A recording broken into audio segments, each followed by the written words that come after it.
بینەرانی بەڕێز ئەم کاتتان باش لە بەرنامەی دیالۆگە هەرێک لە کاک عومەر عنایەت کاگەنۆر حوسێن و بەندە لەسەر سەرژمێری قساکەین. هەڵبەت سەرژمێری لە عێراقا ئێوازانن کە لە 47 57 65 77 و 1970 1997 کراوە و دوایەوە نەکراوە. لە هەموو ئەو سەرژمێریانەیە کورد بە درێژایی ئەو ماوەیە دیگە لە 57 و 47 کە لە سەردەمی مەلەکیایە کورد بەشداری ئەو تۆی نەبووە، یان ترساوە یان لە بەردەم زەبروزەنگا بۆ یان لە بەردەم سڕینەوەیە بۆ یان بەشێکی زۆری هەر بەشداری پێ نەکراوە. مەسەن بۆ نمونە لە 57 کە ئێمە زۆر جار بە بنەمایەک دینۆڵێنمە زۆر گرنگە وایە هەندێک ڕەنگە بۆ ئەو سەردەمە و بۆ ئەو ژمارە ئەو کۆمەلگایی کە ئەو سەردەمە هەبووە بەڵین کە عێراق لە هەرسێ ویلایەتەکەی بەڵین مووسڵ بەسرا بەغاکراونە بە عێراق و لە دوای بیستەکانەوە دەوڵەتی عێراقیان لە پێگاتوە تا ڕادەیەک دەوڵەتی مەلەکی لەبەرەوەی بەتابەتی لەو قۆناغەیە دوای کبوونەوەی شۆڕشی شێخ مەحموود سەردەمی قەڵەم و مراجعات و عەرز و حاڵ نووسینەوانە بوو تا ڕادەیەک ئاهوەنترە پیا و ئەڵێ ڕەنگە هەندێک ڕاستی تیاابێ، یعنی مرۆڤ واسەیرەکە کاندێک ڕاستیە، بەڵام لە 65 لە ناو بارودۆخێکی زۆر خراپاکراوە. ئەسڵەن خەڵکێکی زۆر هەیە لە سنوورەکانی باڵین کوردستانی لیکێنرا و بە تورکیا لیکێنرا و بە ئێران یا سنوورەکانی ئەو ناوچانە بەشداری نەکردو، هەردێک ترساوە ئەسڵەن لە سەرژمێری ئێستش خەڵکمانی لە دیاتەکان لە سەرژمێری ترسیە دەبێت بۆچی بێ لە 77 لە بەردەم تعریب و ئەوەیە کابووینەکە دەیان ڕێگا هەبوو بۆ سڕینەوەی قەزا و ناحێوانە مەسەنەن ئەوەی بیرمان بێ لە 77 پشتێنە ئەمنیەکانی دەوری کەرکووکوانە زۆر ناوچار حسابی بۆ نەکرا سەرژمێری تێنەکرا یا دەرکران خەڵکە لە 77 لە گەرمەی ئەنفالا بوو، یعنی سەرەتای ئەنفال بوو پێشەوە عەلی حەسەن مەجید لە هاتوو لە کەرکووک حاکمی مطلقی ئەو بەڵین منتیقەی شیمال بوو وەک خۆیان ئەڵێن، لەوێ هەڕەشەی گەورەی کرد و سەرژمێرەکەش بەوە کۆتایی هات کە خەڵکێکی زۆر ئەسڵەن لە خەڵکی سنوورەکان گەشت ئاوارەی ئێران بوون، ئاوارەی تورکیا بوون، 97 کوردستانی هەرتیانە بوو. ئەمێنێتەوە ئەمەی ئێستا تەمان زۆر تێپەڕیوە ئەوەی خۆی لەندە ساڵتارێک ئەسڵەن لە دنیاەوە نەماوە، بەڵام ئەمەی ئێستا دیسان کورد بە ترسەوە سەیرەکە. هۆکاری ترسەکە پەیوەندی بەوە ئێمە لە کەرکووکە دویش بەتابەتی لە کەرکوو ناوچەدا برەکان دوی شکارێتی گەورەمانی یەکەمیان بەرێککەوتن لەگەڵ مادەی 140 بەرێککەوتنی قانونی دروستە بێکە مادەکە مادەی 140 یا دەستوری عێراقی لە 2005 12 ملیۆن کەس دەنگیان پێداوە. ئێستا ئەم سەرژمێریە بەرێککەوتنی دروستەکە چونکە ئەو قەزا و ناحیانەی کە بەعس هەڵەوەشێتەوە لەبگرێتەوە نەگەڕاوەتەوە. دووەمیشیان 400 تا 500 هزار یا 450 هزار عەرەبی پەنابەر یان ئەوەی کە ڕای کردو لە دەستی داعش و هاتۆ لەوێ نیشتەجی لە کەرکووک ماوەتەوە و لە سەردەمی 7 ساڵی ڕاکاندبوونیشە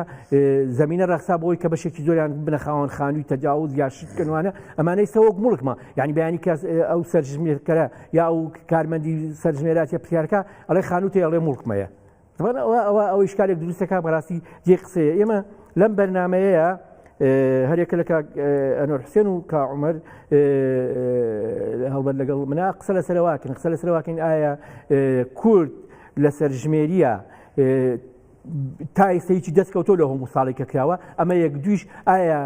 ئەمە بۆتە هۆیەک بۆ بەدیهێنانی مافەکانی ئێمە، ئایا ئەوە ڕاستەکە وەزارەتی پلاندانی عێراقی کە ئێستاکە محەممەد تەمیم وەزیرێتی کەیەکێکە لە سونیە شۆڤێنیەکان بەداخەوە مێژووکی خراپیە لەگەڵ کووردا، ئەوە ڕاستەکە ئەمە تەنیا بۆ گەشە پێدانەوە بۆی تر نییە، یعنی بوعدی سیاسی یا ڕاهەندی سیاسی و یاسایی وان لە پشتیوانیە بەیانی ئەوانە. لەبەرەوە ئێمە مناقشەوەکەین. کاک عومەر لە تۆ دەست پێ یەکەم، تۆ چۆن دوای ئەوە موساڵ تەمان 97 بۆ ئێستا چۆن سەرسی سەرژمێرەکەی ئێستاکەی و مەترسیەکان بۆ تۆ چییە و کورد ئایا توانیوێتی لە ڕێگەی و سەرژمێری و جۆرێک لە خۆخاوەنی جۆرێک لە مافەکانی یعنی ژمارەی قەبارەی ناوچەی ئەمانەی هەموو یەک لابێتەوە؟ سپاس بۆ جەناب کاکلەتیف و سپاسی جەنابی کاگەنۆر و بینەران و ستافی نارتیەکەم. من سەرەتا بەمەوەیەوە بۆ دەست پێ بکەم کە کورد هەر بۆ خۆی ڕۆشنبیری ئاماری نییە و دەسەڵاتی کوردیشت تەوان تۆ جەنابەت گرێت کرد لە حکوومەتە یەک لە دوایەکەکان تەنها ساڵی 47 و 57 تۆزێ ئاهەیەکی تەیە بۆ کورد دوایەوە بە بۆچوونی منیش هەر ڕێیم وایە کە دوایەوە هەر بە بەردەوامی کورد زەرمەند بووە لە بابەتی ئامار ئامارگەری ئەو ئامارگەری کەواک پێڵێن خەڵک پێڵێ سەرژمێری نییە چکە شتی کەش ئەژمێرێ بینا ئەژمێرێ مۆڵک ئەژمێرێ ینی لەگەڵ ڕێزمە حیوانات ئەژمێرێ مریشکە مەڕە ماڵە هەموو شتێک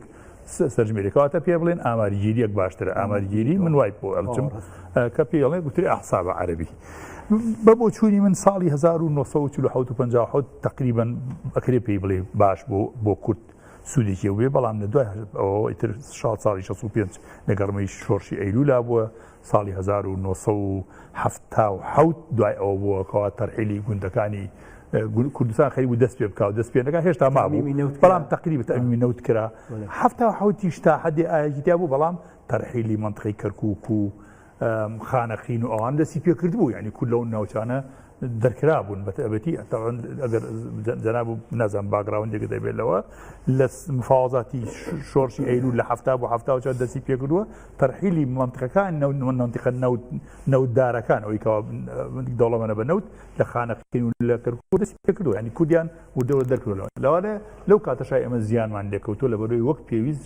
کوردەکانی ئەو ناوچانە لەو ناوچانە تۆبان نەکراون و دەرکەونەوە 1970 ساڵی 1970 ئیتر تەرحیلەکە زیاتر بوو ئەوە گوندەکانی کوردستانیشی گرتەوە ئەو هەموو گوندی تقریبا 5000 گوندەکە ئەو کاتە نەمابوو هاتن داخلی ناو شارەکان بوو ئەوەش بۆ خۆی ینی لە ڕووی جوگرافیەوە زیانێکی گەورەی بە گەلی ئێمە گەیانوە ئێستا شوا دێنە سەر ساڵی 1970 کورد بەشداری نەکردوەتە چکە تەنها حکوومەتی عراقی بە تەنها کردی و کوردستانی لێ تەری کرد کوردستانی بەرجە ئێستا لە دوای چەند ساڵ 20 ئەوەنە ساڵ دەسەڵاتی دوای ڕوخانی سەدام حوسێن و ڕژێمی بەعەز ئەمە حکوومەتە ئێوێ سەرژمێری بکات بە بۆ چوونی من ئەوە ئێمە ئەقسا محاولەمان بکردایە یا مادەی 140 جێبەجێ بکرایە تەطبیع بکرایە لە کەرکووک لە ناوچە جێناکۆکان تەطبیع بکرایە ئەو کاتە هەوڵ بدرایە ئاماریگیریەک بکرێ بەڵام کە ئەم ئاماریگیریش ئێستا ئەکرێ بە بچوونی من وەلاخیریشە بەڕێزت قسەیە کرد وتی سبەینێ پێمان نافرۆشنەوە ئایا سبێنن زیان لەمە ناکەین بە بچوونی من زیانی لێەکەین و زیانێکی قوچی لێەکەین و بەکاریشیان دژمان بە تایبەتی لەو ناوچە جێناکۆکانە کەوا ئەوکو کەرکووک بە تایبەتی خانەقین بۆ ئەو شەریتە حدودی کە لە بینی ئێمە و ئەوانە هەیە کە ناومان ناوە ناوچە جێناکۆکان بەبوو چوونی من هەل ئەم چەند ڕۆژەش ماوە ئێستا من پێم خۆشە ئێستا خەڵک گوێ لە دنیا ئێمە بێ هەرچەند کاتێ سبێنی ئەم بەرنامەیە پەخشە بێ خەڵک گوێ لە دنیا ئێمە نییە و مدەکە تێپەڕی کردووە لە ئێستاوە ئیعلامی کوردیش دەست بۆ بکاکە ئەو خەڵکانی خەڵکی ئەو ناوچانان بچنەوە بۆ شوێنەکانی خۆیان وە لەوێ ئامارگیری خۆیان بکەن و ناونیسی خۆیان بکەن بەڵام دەسەڵاتی کوردی بە هیچ جۆرێ لە بەرەوەی دوودڵ بوو بمگوور ئەم ڕستەیە تەواوەکەم ئەزانم خەریکە ماوەکەم کۆتای دێ دەسەڵاتی کوردی لە سەرەتاوە دوودڵ بوو لەوەی ئایا بەشداری بکات لەم ئامارگیریە یان نەیکا بە بۆچوونی من نەیانتوانی وەک پێویست خەڵک ڕۆشنبیری بکەن و خەڵکی ئێمەش بوو لە سەرەتاوەتم ڕۆشنبیری ئامارگیریمان نییە بە بۆچوونی من ئەوە وەک پێویست ڕۆڵیان نەبینیوە من دەرەنجامەکەی بەخراب لەسەرمان خۆش بێ من دواتر لەسەر مەسەلەیەوەی کە هەڵەبجەش وەکو قەزا خەڵکی هەڵەبجێ وەکو قەزا لەسەرەوەش قساکەین بەڵام ئێستا کاگەنوەر باسی مەترسیەکان وەی کرد کاک عومەر تۆی شەزانی مەترسی وانە هەیە ینی بەڵام بۆ ئێمە وەک کورد کە مادام قبولمان بۆ شناسمان عراقی بێ کە مادام قبولمان بووە هەموو شتێکمان لەسەر عێراق بێ و ویستە لە پەرلەمانی عێراقیە هاین سەرۆک کۆمارمان کە حامی دەستورە لەوەیە جێگری سەرۆک پەرلەمانمان هەیە وەزیرمان هەیە بەشی زۆری سەرکردەکانی یەکێتی و پارتی لە 2023 و موچە لەوێ وەرەگرێن بەشێکیان کە موچەکەیان بۆ دێتە ماڵەوەوانە بۆ ئێمە ئەم مەترسیانە بەردەوام بۆ لە بەردەم ئەم مەترسیا بین زۆر سپاس بۆ جەناب تو کامەریش لە ڕاستیە کاک لەتیف ئەم بابەتە بەجارە با پێ بڵم بابەتی سەرژمێری بابەتێکی زۆر زۆر گرنگی لە هەموو دنیای ئێستا زۆر گرنگە و بە سوودە و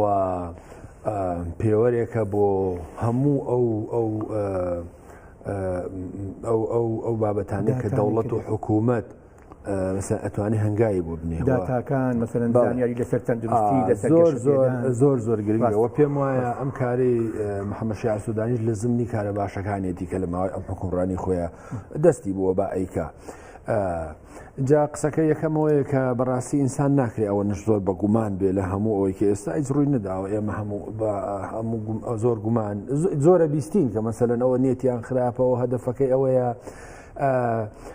جارێ پێم وایە مەسەلەن ئێمە ئامادەگی کورد لەناو ئەم پرۆسەیە چۆنەوە بە تایبەتی ئەو شوێنانەی کە جەنابی توکامەریش باستان کرد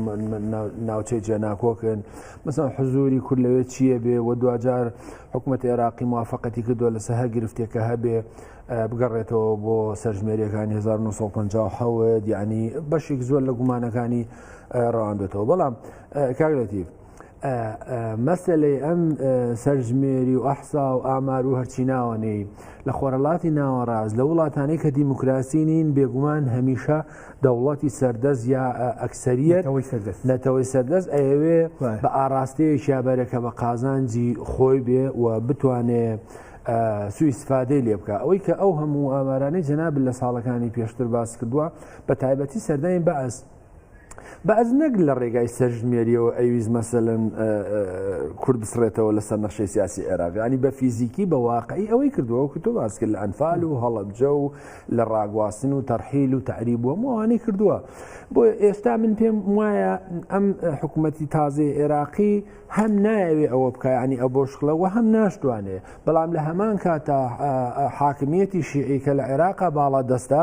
پێم وایە بەشێک لە مینەی هەیە ئەوەی کە ئەو حەز و خولیای هەیە وەکو ئەکسەریەت وەکو حاکمی مطلقی بەردەوا بمێنێتەوە و بتوانێت هەردوو پایکاتەکەی تری کورد و سوننە بە هەر شێوەیە کە بۆ یەکری هەر شکلێکی قانونی هەبێ پەراوێزی بخە مەسەلەن پاشەکشەی پێ بکە بە تایبەتی لەو شوێنانەی کە وەکو جەناب دوتر لە مەسەلەی کەرکووک و خانەقین و ناوچەکانی تر ئەیەوێ بەڕاستی ئەیەوێ پێگە و نفوزی کورد کەم بێتەوە و مەسەلەن لە ڕوومادی ئەیەوێ لە دیالە لە مەسەر مووسڵەیە پێگە و نفوزی سنی کەم بێتەوە جا بە هەر شکڵی بۆی کوێ بەڵام قسەکەوەیە کە ئێمە ئەبێ مەسەلەن حزورایی کورد لەم شوێنانە هەبێەوەی کە ئێمە زۆر مەسەلەن بۆ مانگرنگە وەکو مەسەلەیەکی نەتەوەی هەمیشە سەیریەکەین بۆ یعنی ئەبێ خۆمان حازرایی هەبێ ینی کاگەلەتی کارێکی زۆر قورسووی نیژ نییە مەسەلەن تۆ جەنابەت خەڵکی کەرکووکی ئەچی لەوێ دانیشی لە نام سەرژمێرەیە حزورت دەبێت کەواتە بەشێ لە مافەکانی خۆت حقەتە گەڕێتەوە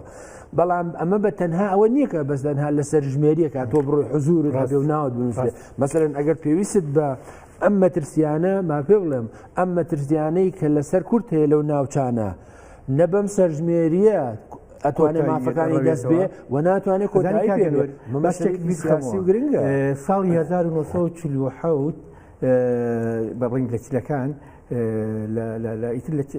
سەرەتای چلەکان تا 1940 لە حەویجە یەک دوکانداری عەرەب نەبووە هەموو دوکاندارەکانی حەویجە کەم بۆ خۆی و کاتە بەڵام بازار بەدەست کوردەوە بوو و خەڵکێکی زۆری تیا بووە ساڵی 2003 بە دواوە بە تایبەتی لە دوایەوەی کە باڵین قاعیدە و دواتر ئەو هینی نەخشەبەندیوانە هاتن گروپە جیادیەکانی ئیسلامی سیاسیەوەکە هاتن نزیکەی 1300 ماڵی کوردن تەمان کەوتنە کورد کوشتن لە حەویجە و لە دیەکان و لەو ناوچانی کە کوردی لێبوو گەنجەکانیانە کوشتەوانی کیمکانێتی دەوڵەمەند بوونیانیان کوشتوانە خەڵکیان ناوەدا خەڵکەکە ترسا لە مەودای 1-2 ساڵە 1300 ماڵی کورد حەویجەی بەجێشت ئێستاکە منە ڕۆژە ماپۆتێکم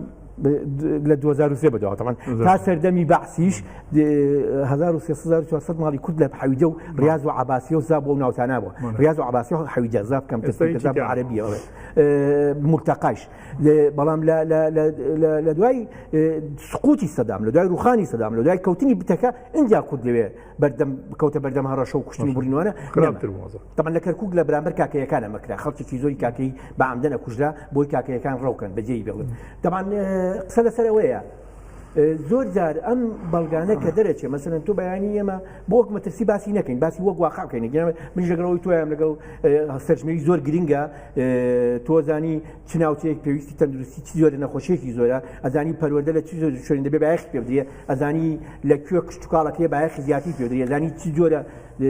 ڕۆکێک میوەیەک گوگایەک باڵین دەغڵودانێک هەرچێک تۆ ناوێنێ حتا خۆراکی پەلەوەر و ئاژەڵوانش ئەزانی چ ناوچەیەک زۆر گرنگە بۆ مناگەر بە من بڵێ کوێ بۆ گەنمەشامی باشە لەمە حەویجە بەڵام ئەگەر بە من بڵێ کوێ بۆ وێنجە باشە ڕەنگە بڵێم بەڵین سنووری قەلا حەسەنوانە هەندێک شوێنی ئاوا لە سەرژمێری ئەمانتەم بۆ دەرەکەوێ ئەمە گرنگە وەزانی خەڵکەکان چیان پێویستە ئەزانی کەمەندام چەندێکە ئەزانی نابیست و نابین و ئەوانەی کەمە بە زمانە گشتێکی خۆمان کوێر و نابینەوانی پێڵینانێ چەندێکە ئەزانی تەمان ئەمانە هەموو زۆر گرنگن بەڵام گرفتی گەورە ئەوەیە ئێمە لە کەرکووکە ئەمە ئەبێتە ئەمری واقع بە شتێک بۆیە ئێمە قسە لەسەر کەرکووک نەسەرژمەری بۆ هەرێمی کوردستان خۆ هەڵەبجێژێکرێتەوە سلێمانی ژێکرێتەوە دۆچێکرێتەوە ئەبێتە شتێک بێتە ئەمری واقع قەزایەکمان هەیە بە 4 ناحێوە عەرەبی بەحتە قەزای حەویجەیە لە بەرامبەر هیچ قەزایەکی کوردیمان نییە بەڵام ئێمە لە بەرامبەرە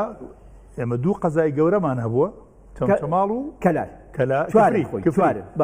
کفری کەلار چەمچەماڵ خورماتوو دراوەتە دیالە دراوەتە کەلار تازە بۆ قەزا بەڵام کفری و چەمچەماڵ کە سەر بە کەرکووک بووە ئەم دوو قەزای دابراوە لە کەرکووک لە بەرامبەر ئەمە قەزای در ئیحداث کراوە لکێنراوە بە کەرکووک ئەمە خەتەرەکەی نیەتیان باش نییە نیەتی ئەمە بەمانەی ئێستاشەوە نیێتم ببوو نازانم سەری من بوو بۆ قسەکردنەکەشەکە وا باشترەکەمان بیکەگەنوەریش کاتی خۆی بێت کاتیشی نەبێت پێم خۆش نییە من بە بۆچوونی من ئەبێتە بەڵگە بەسەرمانەوە ئەم ئەحسایە و هەدەفێکی زۆر ناجوامێرانی لە پشتوێ من باوەڕم بەوەیە کە ئاماریگیری بەردی بناغی پێشکەوتنی کۆمەڵگایە ئامارگیریە پێتەڵێ تۆ 10 ساڵیکە چیت پێ چەند خانوت بۆ نمونە ئێستا بۆ هەرێمی کوردستان ئێمە 6 میلیۆن بۆ نمونە 6 میلیۆن کەسی 6 میلیۆن کەس بەپی هەموو ستاندەرە عالەمیەکان ئەم 6 میلیۆن کەسە تەقسیمی 5 یا تەقسیمی 4 تۆ پێویستی بەوەندە یەکەی نیشتێکی بوونێ ئێستا بە تەسەووری من دوو بەرامبەر هەیە دوو بەرامبەر هەیە بەڵام فەقیر و هەژارەکە بەری نەکەوتو دەوڵەمەنی وایە 5 هەیە 6 هەیە 10 هەیە بەڵام شارێکی هەژارەکەی نیە لەبەرەوە زۆر گرنگە من باوەڕم بەوەیە بەڵام ئەڵێ کەلیمەت و حەقین و ئیراد و بێل باڵتی من ئەمە کەلیمەی حەقە ئاماریگیری کەلیمەی حەقە هەومان لەگەڵینی بەڵام بە مەرجێ بەڵام چۆن نتوانین لەو ئامارگیریەی تۆ باسێکی کەناوەکە لەوە ناوێت دواتریشە لەو ئامارگیریە کە گشتێک دێتەوە لەو ئامارگیریە چۆن نتوانین کاگەنێت بە قسەسەرمەکەین چۆن نتوانین ئێمەکانی خۆمان بەدیبێنین یعنی ئێمە تۆ سیرکە قسە لەسەر ئەمەیە ئێمە بەیانی کە کەرکووک باوات نمونونەکەمان بوو لەسەر کەرکووک بووی بەیانی کە کەرکووک حەویجەی لەسەرەوە قەزایەک بەڵام چەمچەماڵ و کەلار و کفری لەسەر نییە تۆ قورسایی خزمەتگوزاری بایەغدان ئەکەوێت حەویجەوە چۆن ئەمە عیلاجەکەی چۆن نتوانێت ئەمە چارەسەرکی کاگەنەوە من دوای قسەکەم مەگەر بەس کامەر قسەیەکی من ڕویستم بەتەواویکەم بەس ئەوە ئەم ئەزانی کاگلەتی تەحسیل حاصلە لە سای ئەم سیستەمە سیاسی کە لە عێراق ئەم سیستەمە مۆزایکە ناهۆمۆجینەی کە بەردەوام لە عێراقا دووبارە باتەوە هیچ کام لەم پێکاتانە ناتوان بەڕاستی بە مافەکانیان شاد بن وەکەوەی کە ئەمانەوێ هاوشێوەی مەسەلەن سویس ڕاکە پێکات چەند پێکاتی نەتۆی جیاوازی تایە دەوڵەت یەکدەتەوە لێرە ئێمە بەڕاستی ڕەغمی ئەوەی کام دەوڵەتانە یەک لە دوای یەک هاتوون دژی کوردبوون بەڵام بەشێکی ئەوەی کە مەسەلەن خۆ لە دوای 2023ەوە کاک بەشێکی کەرکووک بەدەست هەرێمی کوردستانەوە بەدەست حکوومەتی هەرێمی کوردستانەوە بووە مەسەلەن بە هەرو ئامارانی کە لەم سەرژمێریای پێ دەڵێت چەندیان عیلاج کردووە مەسەرەن چەندە گرفتی ئەم ناوچانەیان حەل کردووە و لەگەڵەوەشا ئێمە با من بۆ خۆم پێم وایە زۆر گەشتبین نەبین بۆی کە کەرکووک بەم زوانە بگەڕێتەوە سەر هەرێمی کوردستان یا مەسەلەی کەیسی کەرکووک و کوردستانی بوونی بە تەواوی حەل بکرێ ئەوە بەڕاستی هاوشێوەی قودسی فەلەستین و ئیسرائیل وایە کاگەنوەر ئەگەر هاوڵاتی بوون يعني حقی هاوڵاتی بوون بۆ هەموو هەبێ لە عێراقا هەولێریش زۆر گرنگەگومان ئێمە ئەمە خاڵێکی زۆر گرنگە خۆی مەسلەی هاوڵاتی بوون و شارۆمەند بوون نییە لە عێراقا ئەگەر نا مەسەلەن من لە سلێمانی بژیمیا لە بەغایە کابرایەکی عەرەب یا تورکمان لە سلێمانی بژی لە هەولێر بژیوانە مافی هاوڵاتی بوون نییە دلیلەکەشی هەر ئەم حاکمیەتەیە کە بەڕاستی نایەوێ هەم مافی هاوڵاتی بوومدا بە خەڵک جام قسەکەم ئەمە بوو ئێمە کەرکووک لە ڕووی تاریخیەوە بێ لە ڕووی یاساییەوە بێ لە ڕووی جوگرافیا و جیۆپۆلیتیکەوە بێ کوردستانە بەڵام من پێم وانە وا بە ئاسانیش بدرێتەوە بە کورد بخرێتە سەر کوردستان ئەمە خاڵێکی تریشی ئەوەیە کە حکوومەتی هەرێمی کوردستانیش لەم بابەتانە بەرپرسیارەتی کەوتۆتە سەر شان وەکو پێویست نەجوڵاوەتەوە ینی بسادەترین شت مەسەن ڕەنگە هەموو خەڵکیش بیزانێت کە کەمترینی بەرپرسەکانی ئەم حکوومەتە زۆریان کە خەڵکیکردون ناگەڕێنەوە کەرکووک بەسەردانستنەوە کەرکووک بەسەن بەڵام بە خەڵگەڵن تۆ بڕۆ لە دانیشە بە خەڵکی هەزار و هەزاران ماڵەیە هەولێر و سلێمانی ناگەڕێتەوە تێگەی لەبەرەوە هەر ئەو مەسوولی دەستەکەی ئێستا خۆی لە هەولێر دانیشێ بە سەفەرە گەر بڕاتەوە بۆ کەرکووک جاوە کاگی ئەوە خاڵێکێتی بەڵام گرنگ ئێمە مۆزوعەکە بەڕاستی لە کەرکووک و لە بەسڕاوانە گەورەتر سەیریکەین بە نەزەری من ئەم پرۆسەیە ئەوەی کە جەنابت باس کرد ئەتوانێت تۆ پێدوانیە نەبوونی نەتەوەتیایە یەکێ لە خەلەلەکانە چونکە نەتەوە زۆر ئاساییە لە دنیاشە پرسیاری شناسی نەتەوە یواناکیە ئەجا خۆیەکێ لە خاڵەکانی ئەڵێن ئیجابیە لە بەرەوەی کە مەسەلەی مەسەب و نەتەوە لە بەرەوەی خاڵێکی زۆر حساسە لە عێراقا بۆی هین نەکراوە بۆی زۆر زەق نەبێتەوە نەبێ بە کێشە تۆ کوردی عەرەبی تورکمانی عومەر بۆی هین ئەمان پەژاری عومەرزانی من بۆ ئەم ترسەمانەیە هەمووانی خۆی سەکە ناقشاکەین خۆی منە هەرچێکمان پێمان خۆشە سەرژمێری کوریە بەڵام بۆ ئەم ترسەمانەیە لە بەرەوەی ماران گازی لەبەرەوەی سێکە وەزیری پلاندانانی عێراقی کە دی قساکە بە شێوازی قساکە تۆ ئەترسێنێ یعنی خیتابەکە ئێو کە بەرامبەر منە وەک بۆنی ترسی لێت ئەمە یەک خاڵی دووەم کە من بۆ خۆم بەگرفتێکی گەورەیە زانم هەڵەبجە کە هەموو سەرکردەکانی کورد و عەرەب بە شارێکی ستەم لێکرا و بە شارێکی وایدان لە نەوەتویەکەوە ئیدعاواکەن کە هەموو شتێکی بۆکەن و لە 2003 بدا حکوومەتی عێراقیش بە قسەی خۆی هەموو شتێکی بۆکە و بەداخەوە ئێستا وەکو قەزا مامە بۆ هەڵبژاردن وەک پارێزگا بەڵێ سەرۆکایەتی هەرێم حکوومەتی هەرێم وەک پارێزگا مامڵێ لەگەڵاکە بەڵام چۆن قبوڵی کردەوە یعنی وەزارەتی پلاندانانی هەرێمی کوردستان لەگەڵ بەرپرسی ناوچەدابژێنراوەکان بەڵێ کارسەنە ئەوش چونکە نەرایەتی کوردەکە لایەنە لەگەڵ لایەنە ناوەکانی کورد لەوێ بەرپرسەکانی کورد لەوێ مەسەلەن بۆ نمونە حامی دەستور چۆن قبوڵیان کردو کە ئەم هەڵەبجە ئاوا مامڵێ خۆی لە واقع ئامڵێن هێشتا هەڵەبجە لەسەر ئاستی عێراق نەبووتە پارێزگا بەڵام چۆن ئەمان بەگریان لێنەکردو حتا ئەوەیە بیانتە خەتی سوورە ئەمە ئەبێ هەڵەبجە وەک پارێزگا لە ئامادگیریەکەشا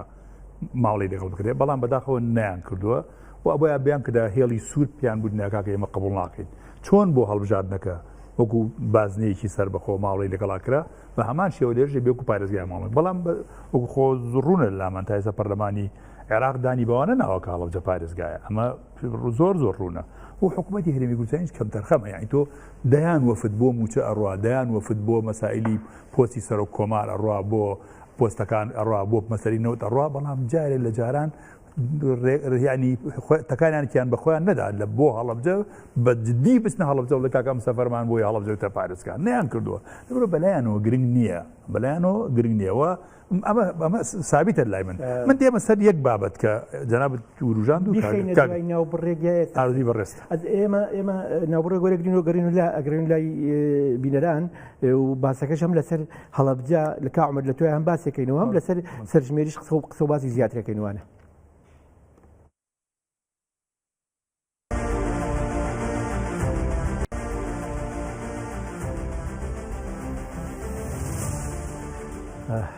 دووبارە سڵاوتان نەبێ بینە لەبەرێز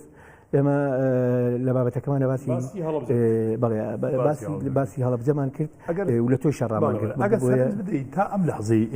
ئێمە لێرە دانیشتین حکوومەتی عێراقی کە وەریسی حکوومەتی سەدام حوسێنەوە بۆ هەموو شتێک وەریسێتی بەڵام ئامادە نەبوو تاسێت داوای لێبوونێک لە خەڵکی هەڵەبجە بکە لە ئەنفالەکانی بکە لەبەرەوە ئەوان تا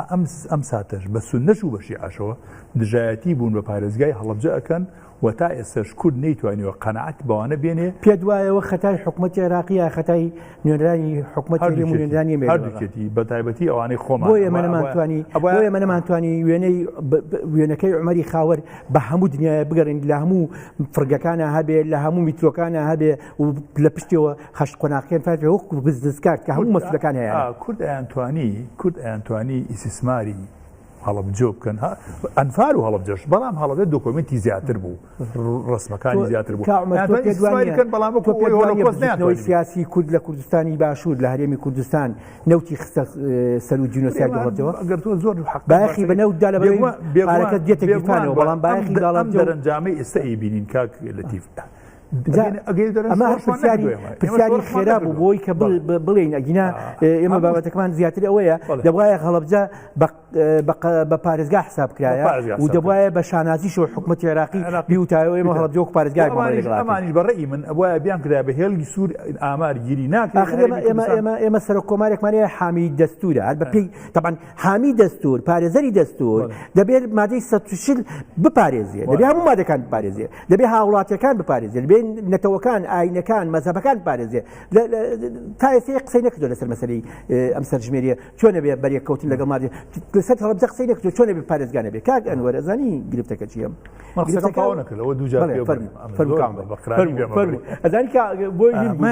یەک بابەت هەبوو حەزم لەسەر ئامارگیریەکە بیکەم کە ئەڵێ گەڕانەوە بۆ ساڵی ئامارگیری ساڵ ئەمە زۆر قورسە من بە بۆچوونی من جۆرێکە لە خەڵەتاندنی خەڵکی کوردستان بە هیچ جۆرە مستحیلە تۆ بتوانی ئامارگیریەکی ساڵی 2024 پەیوەستکەیتەوە بە ئامارگیری ساڵی 1950 مستحیلەوە زۆر زەحمەتە تەناوەکەی کەمە سێمانیان داناوە لیژنەکە دیاری نەکراوە بۆی ئاگاداری وردەکارێکم بۆی بۆبراسکەم من بۆرە باتەڵێکم من ئەیڵێم دوای جەناب توانجی لەسەر بە ئەمە سابع المستحیلاتە بتوانێت تۆ جارێکی ئەمە پێوەستکەیتەوە بەوە مستحیلەوە ئەوە زۆر زەحمەتە لەبەرەوە بەڕێی من جۆرە لە چاوبەسییان لێکراوە باسی مەسەلەیەکتان کرد ئێوە بەرەسم سەرنج بدە مەسەن ئێوە جەناب باسی حەویجەت کرد چۆن خەڵک کوژراوە و کاکەیەکانیان کوشتووە چۆن خەڵکیان دەرکردووە چیان کردووە بەڵام چەند کەس ئێستا کورد مافی هەیە کە لە کەرکووکا بژی لە خانەقین بژی بەڵام خۆی بەویستی خۆی ئێستا لە سلێمانی و لە دۆک و لاولێرەژی لەو شوێنە خۆش لە کەلارژی لەکوێنە کە ئێستا شتێک هەیە لە فیزیا پێڵەن تەسامی چیەکە مەسەن سائلێک لێرە دانێت چڕێکی کەمە سائلێکی لێرە دانێت چڕێکی زۆرە لەو بێنە حاجزێک هەیە لە کاتێکە ئەمە لابەی ئەمەی چڕی کەم زۆرە ئەچێ بۆ لای ئەو تاوەکوێکیان دێت لێرە جۆرێک لە ئەمن و ئەمان هەیە حیات و خۆشگوزەرانی هەیە کەرکووکیەکان خانەقینیەکان ئەوانەی کەوا لەو سنوورانن لەو شەریتان ئەو خۆشگوزەرانی ئێرە وای لێ کردوون ئەوێ بەجێ بێڵن بەرەو ئێرە بێن خۆمان بەویستی خۆمان جۆرەی لە تعریبمان کردووە خۆمان بەویستمان خۆمان ئەرز و خاک و ئای لێرە پێشکەوتنی بێنین بۆ ئەوە نەبێت نانەخۆ نەموتوە من بەڵام تۆ ئەتوانی لەسەر زەویەکەی خۆ پێ بچەسبێنی تۆ کەرکووکی دەبێت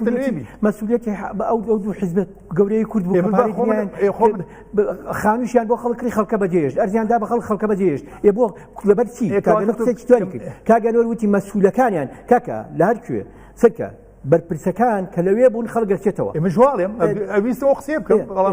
من لە بیرمە مەسئولی منەظەمەی تەوێڵە خەڵکی ناسریە بوو ماڵەکەی لە تەوێڵە بوو لە ساڵی دوێنێ لە تەلەڤیزیۆنێ یەک تەلەڤیزیۆنەکان لە شاشەیەکە بینیم پیاوێکی مەسئول قسەیە کرد هانی خەڵکیەدا بچنەوە بۆ کەرکووک خۆی ماڵی لە ئەڵمانیا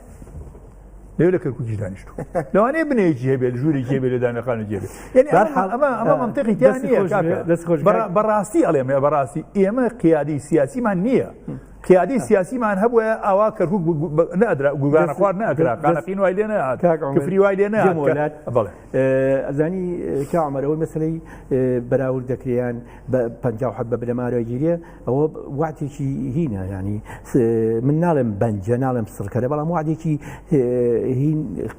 کۆنکرێتی نییە کە سوودانی بۆ تێپەڕینی دانیشتۆ لەگەڵانە و توێتی ئێمە لە مەودای سێمانە بەراورد دەکەین ئەوەی کە بنەما 50 کەرکووک بێ ئەمە بۆ کەرکووک تەمان ئەوەی 50 کەرکووک بێ بۆ کەرکووک بەسەر لەسەر کەرکووک حسابەکەین بەڵام ئەمە وەک تۆ دەبێت لیژنەی سێمە ئەو لیژنەی دانگە لیژنەکە هێشتا دیاری ئێمە لە 2000 دەبایە سیوەکی 2007 مادەی سەبسید جێبەجێکرایە ئێستا ئێمە لە 2024 جێبەجێ نەکراوە لەبەرەوە تۆزێ قورسە کاگەنۆر با لەوە گەڕین تەمان ئەمە هەموو ئێمە ڕەشبینی و بەدبەختیەکانی باس دەکەین چونکە خۆمان قوربانی ئەوینین ئەرێنیەک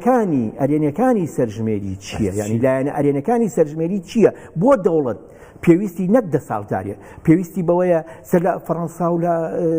سوید و لە دەرمیان پێویست بە دەساڵ نەماوە، هەموو ڕۆژێ مردوو چەنە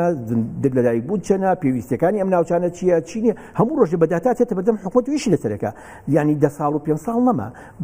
بۆ ئێمە پێویستمان بە ئامارە و پێویستەکانی ئامار و گرنگیەکان و بایەخی ئامار چییە؟ ڕای کاک لە سەرەتایە باسم کردم کارە زۆر گرنگە، بەڵام بەداخەوە لەم سیستەمە سیاسیانەیە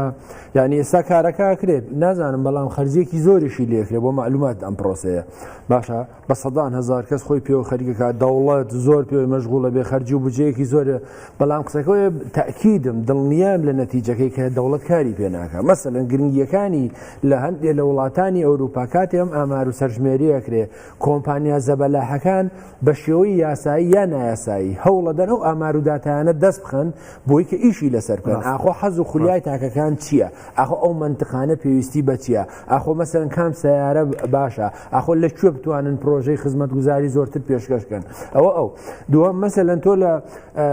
لە منتقەیەکە دەوڵەت لەسەر ئەم حسایە بۆی دەرەکەوێ لەسەر ئەساسی ئەم ئامارانە لەکوێ چ کۆلێژێک پێویستە؟ کۆلێژی مەسەلەن کۆلێژی ئینسان ناسی کوشتوکاڵی پێویستی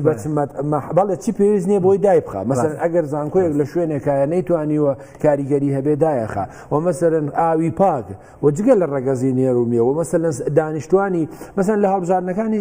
لە سەرژمێریەکەی 1970 دەرکەوتووە لە 1970 عێراقیەکان شارنشین بوون لە 123 گوننشین بوون. باشە ئەمە مەسەلەن دەوڵەت کاری لەسەرەکە کەچی ئێستا ئەم ئامارانە دەریەخاتەوە کە ئەو 1970 ڕەنگە بێ بە 1970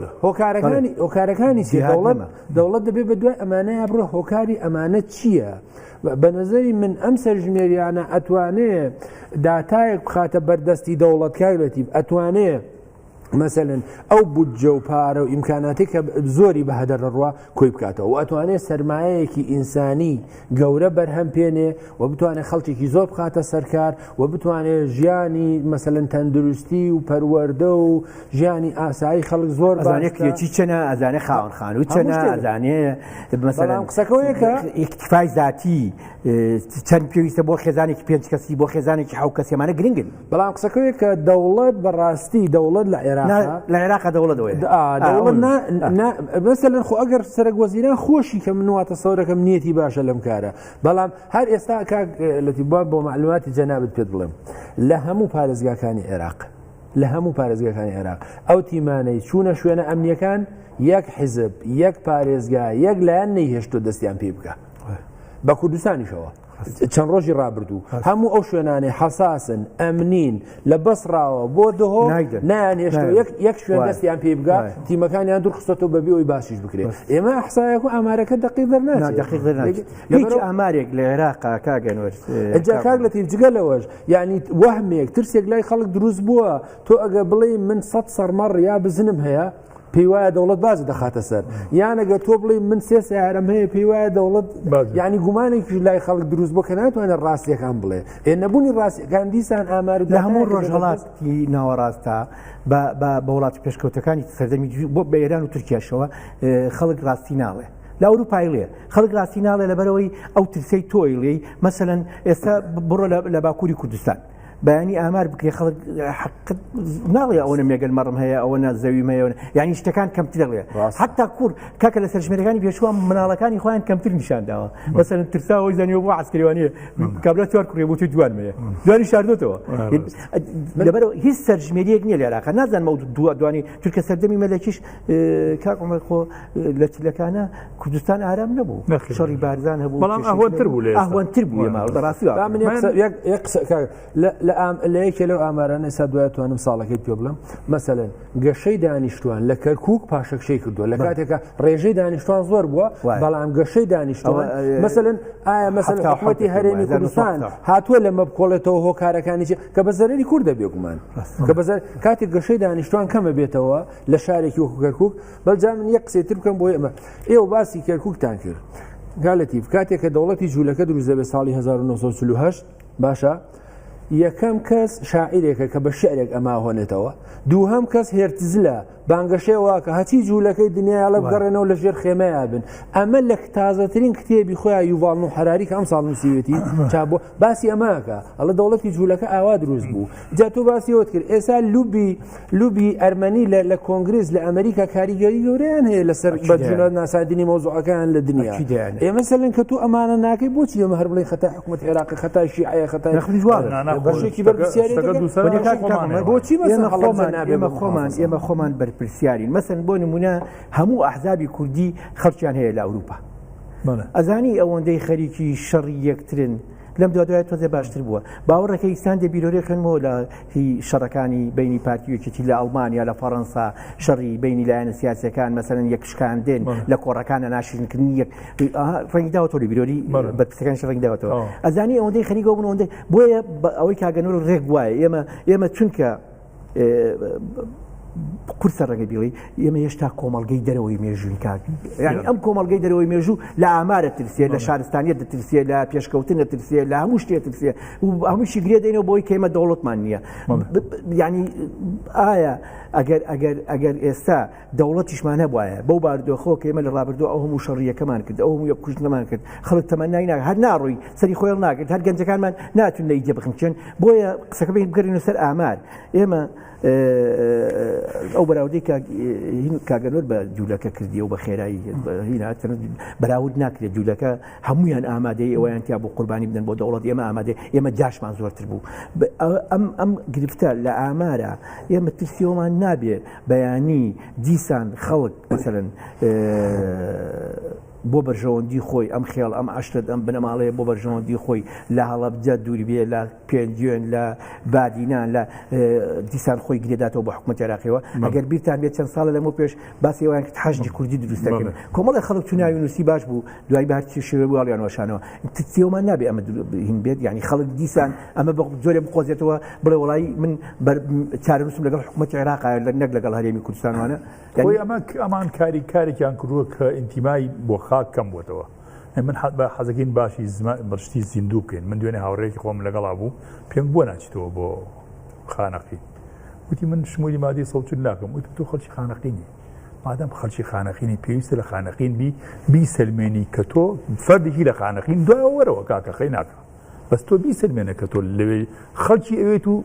پارێزگاری لەو خاکەوە ئیندوە ئەمان ئینتیمایان بۆ خاک نەهێشتووە هۆکاری سەر ئێمە ئینتیمامان نەک بۆ خاک بۆ حیزبیش نییە بۆ بنەماڵە و بۆ خێڵ هەمانە ئێستا خۆزگە بۆ حیزب وایە خۆزگە بۆ پارتی بۆ یەکێتی وایە من پێم خۆش بوو بەڵام ئێستا ئینتیمای ئێمە بۆتە عایلە و ئینتیما بۆ عایلە و ئینتیمان بۆ خێڵ ئەمە وای کردووە کە ئێمە زۆر دووربین لەوەی کەوا دەوڵەت سازی بکەین لەبری ئەوەی ئەم هاوڕێیانەی ئێمە هاتنەوە لەو شاخە بنیاتی تاک بنێن تاکی ڕۆشنبیر دروستکەن پەیوەستیکەن بە خاکەوە هاتن هەموو خاکی کوردستانیان چۆڵگرخۆ مەسەڵەن ئەو دەشتی شارە زور و ئەو منتیقی هەورامان و پێنجوێن و بۆ شارباژێرە خۆ حکومەتی بەس چۆڵی نەکردووە ئەمان هاتن هەمویان کردن بە پۆلیس و بە ئاسایش و بە چەکیان پێدان بۆی بەرامبەر بە یەکتر شەڕ بکەن ئێوە ئێستا سوێنێ ئامارێ دێتە پێشەوە ئاماگیری ئەکرێت لە شارباژێر پێت ناڵێ لە سەدا چەنی خەڵکی کوردستان لە شارباژێڕەجی ئامارەکە بەم شێوەیە دێتە دەست ئابەم شێوەیە ئەڵێ لە سەدا هەشتا خەڵکی کوردستان لە سلێمانی و دهۆک و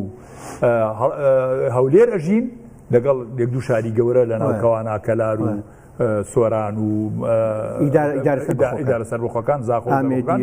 ئەوانی لە سەدا زیشان بەرناکەوێ و لەم ئامارەشە ئەیبینی بۆ کوردستان بە تایبەتی ڕێژەی دانیشتوانی گوند لە چاو شارە لە سەدا 10 بۆ لە سەدا 90 کەمتر بێت یعنی بەڕێی من دانیشتوانی شار لە سەدا 91 ئەوانە دەرەچێ گوند نشینەکان لە سەدا 89 دەرەچێت ئەمە یەک شتێ من زۆر باسی سلبیاتم کرد باسی ئیجابیتیش با بکەم لێرە بە ئامەرگیری مەسەڵەن بۆ نمونە هەر پرۆژێکی استراتیجی لە دنیا تۆ ئەتەوێت بنیاد بکەی بۆ نمونە فەرگەی یەک و سلێمانی مەسەڵەن ئەم فەرگەیە کاتێک یەک فەرگەمان نەبووە یعنی محەممەد بەسێوین فەرگەی ینی مەتار کاتێک فەرگەمان نەبووە دروستکردنی فەرگەیەک لە سلێمانی استراتیژی بووە بەڵام ئایا دروستکردنی فەرگەیەکی کە لە سلێمانی استراتیژیە ینی وشەی استراتیژی زۆر خەڵک بەکارێنێ بەڵام بەپێی کات و شوێن استراتیژیت ئەگۆڕێ ئێستا پێویست نییە استراتیژی نییە ئەم ئامارە چیمان بۆکە هەندێک ئامارگیریمان ئەتا دەدەست هەر پرۆژێکی استراتیژی لە هەرێمی کوردستان و لە عێراقدا بتوێ بنیادی بنەی زۆر بە ئاسانی ئامارگی دەکرد لە بەردەستایە ئەڵێ کاکە پێویستم بەوەنە کارگە هەیە بۆ شیرەمەنی بەوەنە کارگەم هەیە بۆ دروستکردنی تایە بۆنە کە ئەوەمە هەیە ئەوەنە خانووی کەم پێویستە ئەوەنەیە کە نیشتەجیرن پێویستە ئەوە زیادە ئەمە یەکێکە لە هەرە سوودەکان کە لە مەولا لە بری ئەوەی خەڵک ئەوانەی خەڵکی جەدوای اقتصادین ئیکۆنۆمیک ڤیزیبڵیتی پێڵێن خەریکی دروستکردنیەوەن بۆ پرۆژەکان ئەو ئامارانیان لە زەبەردەستە بە ئاسانی لە دایرەی ئامارەوە وەرێگرن ئیکۆنۆمیک ڤیزیبڵیتیەکە یعنی جەدوای اقتصادیەکە یعنی سوودە ئابوووریەکە بە ئاسانی دەدەستیان لەوە بۆ چوونی من بنیادی هەموو کۆمەڵگایەک بە ئامارە بە ئامارگیریە وەکو جەنابیشت باست کرد ئێستا ئامارگیری لە وڵاتانە بە ڕۆژانە بە کۆمپیوتەرە کاکە ئەوەنەمان زیاد کرد ئەوەنەمان لێبرد ئەوەنەمان کەم کرد ئەوەنە ماشینمان هەیە ئەوەنەمان نییە ئەوەنە کارگەمان هەیە لەبەردەستایە بەڵام تۆ بەداخەوە لە وڵاتی ئەمە بەم شێوەیە نییە ئاسانی یەکێ لە هۆکارەکان چیە باسمان کرد لە بەرنامەکە یەکێ لە هۆکارەکان ئەوەیە کە ئێمە بەردەوام بە ترسەوە بە نیگەرانیەوە سەیریە موشتەکانەکەین و حقیقەتیش وەگوتمان نشارینەوە خۆی ئێستا لانی کەم لەنەوە توێکەوە لە هەرێمی کوردستان ئێمە جۆرێک لەسەر بەخۆیمان هەبووە هیچ داتایەک لە بەردەستمان نییە کە مەسەلەن سلێمانی چ زانکۆیەکی پێویست بووە لە ناو زانکۆیە چ جۆرە کۆلێژێک پێویست بووە مەسەلەن ئێستا مەسەلەن لە ڕووی زانکۆ و پەیمانگاوانەوە فەوزایەکمان دروست کردووە پێویستی بە عیلاجکردن ئەو هەموو چییە اینجا هینمان نێشت پەیوەندی کۆمەڵایەتیمان نێشت بۆ نمونە 100 تەلەبەی دۆقمان نییە لە سلێمانی بخوێنێ 100 تەلەبەی سلێمانیمان نییە لە ئەوەیەکێ لە خەتەرەکان بەڵێ ئەمە خۆمان دروستمان کردووە تۆ حتا بەرپرسەکانمان هیچ بەرپرسێکمان ئامادە نییە ئاماری سەروەت و سامانی خۆی بخاتە بەردەست حکوومەت نایخا ئەمانە جاران کاگەکەوانێکمەگە جاران لە زمانی کۆن حتا پۆلیسی محلی وەنمونە هەڵەبجەخ نانێش خەڵکی هەڵەبجێ بۆی یاساکە جێبەجێ بکە ئەنووت لە شارێکەوە پۆلیسی بۆ بێنن بە شێوەی زۆربەی بەرپرسەکانی بەم شێوەی بوجگە لە سەرۆکی شارەوانی زۆربەی ڕئیس دایرەکان لە شوێنەکانی کەوە هێنا بۆی بتوان لەوێ یاسا جێبەجێ بکەن بەڵام ئەزانی مشکلەکە ئێمە بۆی هەر لەسەر ئەو بێت سەرژمێریەکە ینی کە تۆ ئەم هەموو تاوان ئەوەی جابێتەکانمان باس کرد و ئەم هەموو نیگەرانیەشمان هەبێ کە بەداخەوە کاگەڕۆ قسەی جوانی ئەڵێ خەڵک هەیە ئەترسیە مەڕەکەی خۆی بژماری مەڕەکەی بڵێ حەقیشێتی بترسیە چونکە مارانگازە ینی خەڵک خۆ ڕەنگە هەر لێرە نا ڕەنگە لە بەسڕێش خەڵکە بێت ڕاستەکان نەڵێ ڕەنگە چییە بە درێژایی لەبەرەوەی ئیستیقلالی نەکردووە عێراق ئیستیقلالی نەکردو خۆ ڕاستە لە 98 بۆ 24 زۆرە ماسافەیەکی زۆرە ینی 27 ساڵە ئامار نەکراوە ئامارێکی ڕسمی و معقولەوە نەکراوە بەڵام خەڵک هێشتا هاوڵاتی عێراقی بە ئێمەوە کە زۆر جار شەڕ لەسەر نازنامە نەتەوەیەکی خۆمانەکەین بەسرایەکانیشەوە کە شەڕ لەسەر نازنامە مەزهەبیەکەی خۆیانەکەن لە بەردەم هەڕەشایە بووینە بۆ ئێمە 4 دقەمان ماوە بە خێرایی دوا قسەی خۆمانەکەین لەسەرەوەی ئایا گرینگە طبعا ڕۆژی 20 کرێ ئایا گرینگە خەڵک هەموو حقیقەتەکە و خۆی بڵێ یا هەندێک بشارێتەوە کاگەن و پرسیارەکە ئەوەیە یەک لە بۆدای دقەیەکە گرینگە ئێمە هەموو ئەو حقیقەتانەی کە خەڵگەیەتی ئێمە ئەم بەرنامەیە سبەی شەودا بەزیانی مەجالی هەیەوانە گرینگە ئێمە خەڵک گوێی لەم بەرنامەیە بێ بڵێ وڵی با حقیقەتەکان بڵێم خۆ ڕەنگە بە قازانجی گشتی کۆتایی بێ گرینگە ڕاستەکان بڵێن یان دیسان بیشارینەوەوانە ئەزانی خۆی کاک لە تیڤێمە کرێ خۆ بۆ جارێکیش بێ لە وڵاتە حقیقەتەکان بڵێن ڕاستی بڵێن جارێک نەترسین مثلا با ئەمە وابێ ئەو دوایەوە کاگرێتی بۆ معلومات ئێستا بە پێ ئەو تەوەقعاتانەی کە هەیە ساڵی 2027 ڕێژەی دانیشتوانی عێراق گاتە 48 ملیۆن و 960 کەس و پێ ئەم